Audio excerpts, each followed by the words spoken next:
திமுக மீண்டும் கம்பேக் கொடுக்கும். கம்பேக் கொடுக்கறதுல திமுக வந்து ஸ்பெஷலிஸ்ட் அப்படின்னு சொல்லிட்டு திமுகவினுடைய தலைவராக இருக்கக்கூடிய ஸ்டாலின் சொல்லியிருக்காரு. இதை மக்கள் எப்படி பார்க்குறாங்க அப்படின்னு சொல்லிட்டு மக்கள்கிட்ட கேட்டு தெரிஞ்சுப்போம் வாங்க.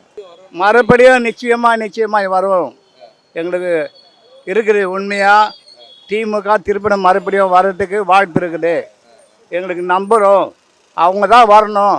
இவங்க வந்து இது வரைக்கும் 4 மாதம் என்னமோ ஆகுது. இது வரைக்கும் ஏழை மக்களுக்கு ஒரு இதுவும் செய்யலை நன்மையும். எதுக்காக வந்து உக்காந்தார் அவர்? உலகத்துக்காக மக்களுக்காக நான் செய்வேன்னு சொன்னார். இது வரைக்கும் ஒன்றும் இல்லை. அதுக்காக இதே ஆட்சி தேவையில்லை எங்களுக்கு, இந்த ஆட்சி. ஆனால் ஸ்டாலின் ஆட்சி தான் எங்களுக்கு தேவை. அதுதான் முக்கியமானது. எல்லா மக்களும் அழுகிறார்கள். ஸ்டாலின் இப்படிலாம் பண்ணியிருக்காரு. பெரம்பலூர் தொகுதியில் எங்கெங்கே ஏழைங்களுக்கு எவ்வளோ அற்புதம் செய்திருக்காரு, எவ்வளோ ஏழைங்களுக்கு பார்த்துருக்கிறாரு, வீடு கட்டி கொடுத்துருக்கிறாரு. எல்லாம் என்னென்ன சொன்னாரோ மேல்கொண்டு செய்திருக்கிறார். அதுக்காக நன்றி. திமுக இவங்க மக்கள் வந்து தப்பாக தீர்ப்பு கொடுத்துட்டாங்க. ஆனால் மக்கள் இப்போ குத்துட்டு அவசரப்படுறாங்க. ஏன்னா போட்டோமோன்னு ஆயிடுச்சு. இப்போ மறுபடியும் ஸ்டாலின் தளபதி ஆட்சி வந்தால் தான் நாடு நல்லாயிருக்கும், தமிழ்நாடு நல்லாயிருக்கும். திமுக கம்பேக் கொடுக்குமா? கண்டிப்பாக. சொல்கிறாங்க அதெல்லாம் வந்து திமுக எதிர்க்கும் என்றைக்கும் என்ன சொல்லுதுன்னா, அது திமுகவை எதிர்க்கவன் என்றைக்கும் அது அந்த கட்சி இருக்காது. அது எந்த கட்சியும் இருக்காது. திமுக எதிர்க்கும். ஏன்னா திமுக எதிர்க்கும் எல்லாமே போனது தான். எல்லாம் போயிட்டேன். இவருனா இது காலம். இதெல்லாம் இது மழையில் பெய்யுது இப்போ காலம். அது போல் அது போடாது, தன்னால் போடாது.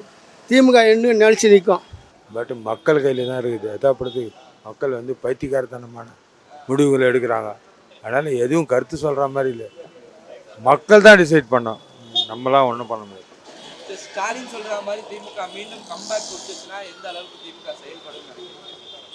இது அதெல்லாம் 70 வருஷம் 75 வருஷம் பாரம்பரிய கட்சிப்பா. அவங்களுக்கெல்லாம் வந்து எதாப்படுது குலத்தொழில்ன்ற மாதிரி அவங்களுடைய வேலையே அதுதான். அதனால் அவங்க வந்து எப்பவுமே வந்து உட்காந்து 4 காசு சாப்பிடுவாங்க. அதனால் வந்து மக்களுக்கு நல்லது செய்வாங்க. இவங்க வந்து 4 காசு சாப்பிட மாட்டேன்னு சொல்லிட்டு மொத்தமாக இவங்க சாப்பிட்டுக்கிறாங்க. வேறு ஒன்றும் இல்லை வித்தியாசம். அது தெரிஞ்சது தான், எல்லாத்துக்கும் தெரிஞ்சது தான். ஏன்னா அவருக்கும் ஓய்வு தேவை. அதனால் மக்கள் ஓய்வு கொடுத்துருக்காங்க.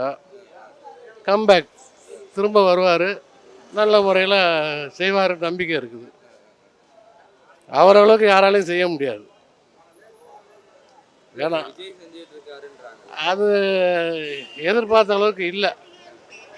நாங்கள் நிறைய எதிர்பார்த்தோம். எந்த வாக்குறுதியுமே அவர் இதுவரையும் ஒரு வாக்குறுதி கூட நிறைவேற்றுற மாதிரி தெரியலை. அதனால மன திருப்தி இல்லை.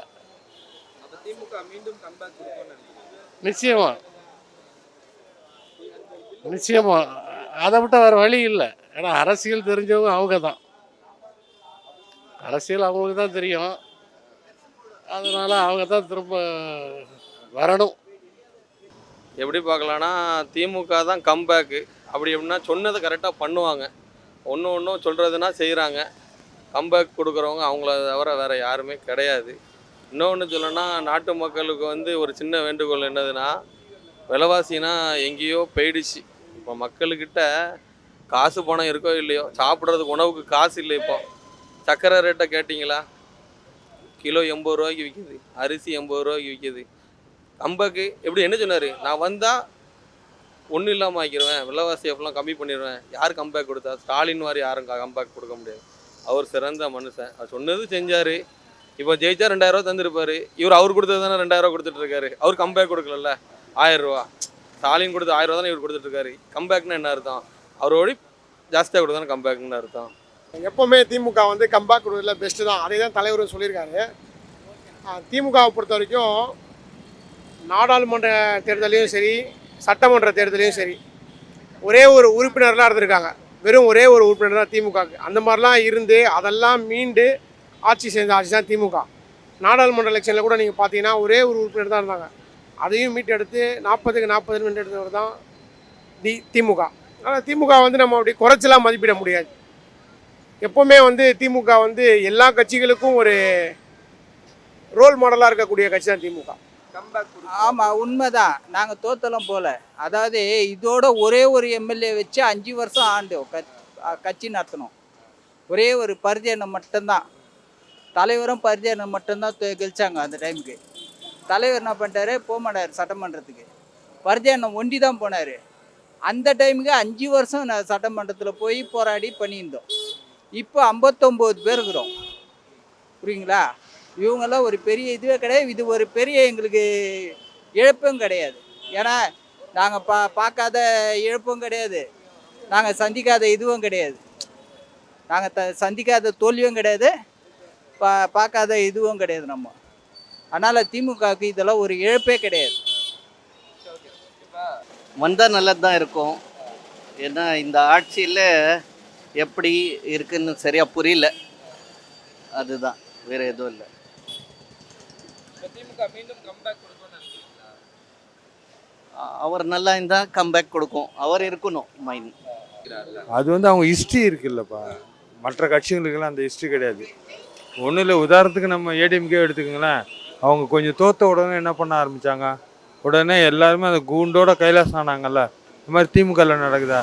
இப்போ இவ்வளோ நடந்து திமுகலேருந்து ஒரு எம்எல்ஏனா அங்கே போனாங்களா? ஒரு எம்எல்ஏவும் போகல. காரணம் என்னன்னா, யானை இருந்தாலும் 1000 பொன், இறந்தாலும் 1000 பொன். அது மாதிரி வந்து திமுகவில் இருந்தாலும் பவர் உண்டு, திமுகவில் ஆட்சியில் இல்லைனாலும் திமுக காரங்களுக்கு பவர் உண்டு. இதுதான் உண்மை. இதோட வேற என்ன சொல்கிறதுண்ணா? இல்லை, திமுகவை பொறுத்தவரையுமே வந்து ஒரு 5 ஆண்டுக்கு பிறகு அவங்களுக்கு ஒரு ஓய்வு தேவை.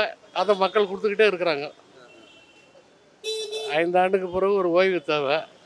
அவர் உழைத்த உழைப்புக்கு ஒரு 5 ஆண்டு ஓய்வு இருக்கணும். அதுக்கு பிறகு திறமையாக காட்டுவார், ஒரு நம்பிக்கை இருக்குது. அது உண்மைதான். ஏன்னா எதிர்கட்சியாக இருக்கும்போது செயல்பாடு பயங்கரமாக இருக்கும். ஏன்னா தொண்டர்லாம் வந்து அப்போ தான் செயல்பாடு பயங்கரமாக பண்ணுவான், எதுவாக இருந்தாலுமே. அதை வச்சு தான் அவர் சொல்லியிருப்பார். கண்டிப்பாக கொடுக்கும். எப்பவுமே திமுக வந்து திமுகவும் சரி, அதில் இருக்க தோழர்களும் சரி, வெற்றியை நோக்கி வந்து அவங்களோட பயணம் இருக்காது.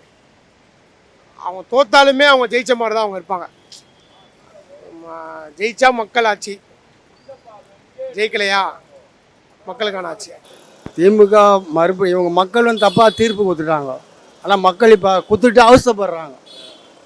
ஏன்னா போட்டோமோன்னு ஆயிடுச்சு. இப்போ மறுபடியும் ஸ்டாலின் தளபதி ஆட்சி வந்தால் தான் நாடு நல்லாயிருக்கும், தமிழ்நாடு நல்லாயிருக்கும்.